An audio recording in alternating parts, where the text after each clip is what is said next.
مرزا صاحب کہتے ہیں کہ پہلے کیمرے نہیں تھے تو کرامتیں زیادہ تھیں، اب کیمرے آ چکے ہیں تو کرامتیں بھی کم ہو چکی ہیں۔ مجھے یہ بتائیں کہ کرامت کا ظاہر ہونا، اس پر یقین کرنے یا نہ کرنے پر قرآن و سنت کا کیا حکم ہے؟ دیکھیں، سب سے پہلے جو کرامت کا نظریہ اور عقیدہ ہے، اس کو قرآن و سنت کی روشنی میں ماننا ضروری ہے۔ کرامات الاولیاء حق، اولیاء اللہ کی کرامات پر حق ہیں۔ باقی گمراہ فرقوں کے مقابلہ میں اہل سنت و جماعت کا یہ نظریہ ہے، اور یہ ہمارا اہل سنت کا اجماعی نظریہ ہے کہ اولیاء اللہ کی کرامات پر حق ہیں۔ قرآن و حدیث سے کرامات اولیاء اللہ کا ثبوت ہے۔ ہاں، البتہ یہ ہے کہ کسی کرامت کے لیے اس کا ثابت ہونا بھی تو ضروری ہے نا۔ اگر کوئی کرامت ثابت ہے تو اس کو ہم یقیناً مانیں گے، اس کا انکار نہیں ہو سکتا۔ اب ان لوگوں کا مسئلہ یہ ہے، مرزا جیلمی یا اس طرح کے جتنی آزاد خیال قسم کے لوگ ہیں جنہوں نے اولیاء اللہ اور صوفیہ کے خلاف اپنی زبانیں تان دراز کرنی ہوتی ہے، وہ کرامات کے حوالے سے ایک دو باتیں بنیادی جو کرتے ہیں نا، اپنے سمجھیں ٹکونسلے انہوں نے رکھے ان کو پیش کرتے ہیں، اور وہ صرف ٹکونسلے سے بڑھ کر اور کوئی چیز نہیں ہے۔ وہ کہتے ہیں دیکھیں، جو کرامت آپ نے فلاں ولی اللہ کی، غوث اعظم کی یا فلاں اللہ کے ولی کی پیش کی ہے، یہ صحابہ سے تو نہیں ہوئی، یہ حضرت ابوبکر سے تو نہیں ہوئی، حضرت عمر عثمان اور حضرت علی رضی اللہ تعالیٰ عنہم سے تو نہیں ہوئی۔ تو لہذا اس کا مطلب یہ نکلا کہ اگر ان سے نہیں ہوئی تو بعد والے اولیاء اللہ سے بھی نہیں ہو سکتی۔ یہ بالکل جو معیار قائم کیا گیا ہے ان کی اپنی طرف سے، یہ من گڑت اصول ہے، اپنا گڑا اصول ہے۔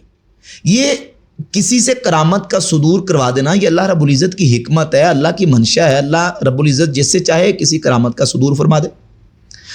میں 20 مثالیں آپ کے سامنے رکھ سکتا ہوں کہ جو مفضول صحابہ ہیں ان سے وہ کرامات صادر ہوئی ہیں جو افضل صحابہ سے صادر نہیں ہوئی۔ ان مفضول صحابہ سے ان کرامات کا صدور ان کی دیگر بڑے صحابہ سے افضلیت کی دلیل نہیں ہے۔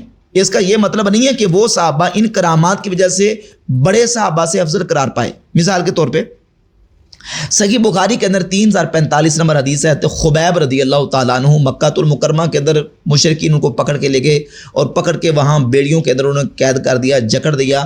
بنت حارث کہتی ہے کہ میں نے دیکھا کہ ان دنوں مکہ المکرمہ کے اندر پھل نہیں ہوتا تھا، لیکن حضرت خبیب بیڑیوں میں جکڑے ہوئے، اس وقت ان کے ہاتھوں میں انگوروں کے گچھے موجود تھے۔ اب حضرت خبیب کے پاس انگوروں کے گچھے آنا اور قید کی حالت میں ان کو یہ اللہ تعالیٰ کی طرف سے نعمت ملنا، یہ ایک طرف رکھ لیں، اور باقی نبی پاک علیہ الصلوۃ والسلام اور حضور کے صحابہ کی سیرت کا مطالعہ کریں۔ آسمانوں سے من سلوہ اترنا یا بے موسم پھل ان کے پاس آنا، اس کا ثبوت ہمیں نہیں ملتا۔ آپ شیب ابی طالب کے 3 سال دیکھ لیں، صحابہ کرام کہتے ہیں ہم گھاس اور درختوں کے پتے کھا کے گزارا کرتے تھے۔ غزوہ خندق کے موقع پر رسول اللہ صلی اللہ علیہ وآلہ وسلم اور حضور کے صحابہ نے اپنے شکم پہ، اپنے پیٹوں پہ پتھر باندھے ہیں بھوک کی وجہ سے۔ نبی پاک علیہ الصلوۃ والسلام نے 2 پتھر باندھے۔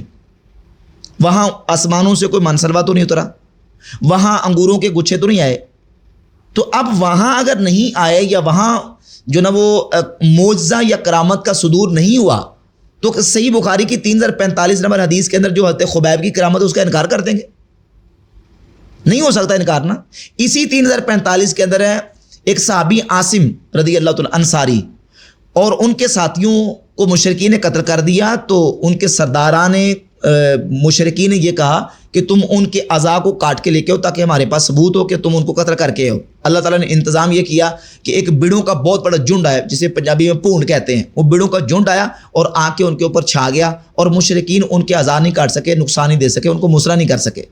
لیکن جنگ احد کے موقع پر آپ دیکھ لیں صحابہ کرام کو کتنا نقصان ہوا۔ سیدنا امیر حمزہ رضی اللہ تعالیٰ عنہ کے ساتھ کیا معاملہ پیش آیا۔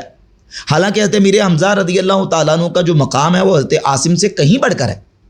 جو چیز افضل سے ثابت نہیں ہوئی، وہ اگر مفضول سے ثابت ہو جائے تو اگر ثابت ہے تو اس کو ماننا پڑے گا۔ تو ایک بہت بڑا ٹکونسلا ہے ان کا یہ ہے کہ دیکھیں جی کہ وہ صحابہ کرام سے کیوں نہیں ہوئی۔ بھئی یہ اللہ کی حکمت ہے۔ اللہ رب العزت نے لوگوں کے ایمان کو مضبوط کرنے کے لیے اور اپنے دین کی نصرت کے لیے اور مسلمانوں کی تائید کے لیے کرامات کا تابعین سے، تبع تابعین سے اور بعد کے اولیاء اللہ سے بہت زیادہ ظہور اور صدور فرمایا ہے۔ یہ اللہ کی حکمت ہے، اور اس کے اندر بہت ساری وجوہات بیان کی جا سکتی ہیں، بہت سارے اس کی حکمتیں بیان کی جا سکتی ہیں۔ باقی رہی بات یہ کہ کیمرے ہیں اس وقت اور اس وقت کیمرے نہیں ہوتے, اس وقت زیادہ تھیں, اب کیوں نہیں ہیں؟ تو اب بھی اللہ رب العزت جس سے چاہے کرامات کا صدور کروا دیتا ہے.